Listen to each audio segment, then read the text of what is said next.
আল্লাহ নিয়ম জারি করেছেন, ও নারীরা পর্দা করে ঘর থেকে বের হও, এর উপরে কোনো কথা নাই, জোরে বলেন ঠিক কি না? আল্লাহ আইন করে দিয়েছেন রমাদানের 29 দিন কিংবা 30 দিন রোজা রাখবা, এটাই ফাইনাল, এরপরে কোনো কথা নাই, জোরে বলেন ঠিক কি না? যারা সম্পদশালী হয়েছো বছরান্তে 2.5% যাকাত দিবা, বিধানটা কার? এটাই ফাইনাল, এরপরে কোনো কথা আছে?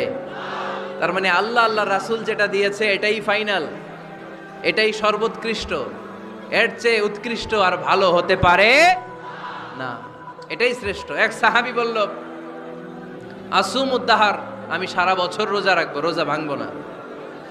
আরেক সাহাবী বলল, আ'তাজিলুন নিসা, আমি আমার বউয়ের কাছে যাব না, আজীবন বৈরাগ্য জীবন যাপন করব। আরেক সাহাবী বলল, উসল্লি লাইলা কুল্লাহ, সারা রাত তাহাজ্জুদ পড়বো, ঘুমাবো না।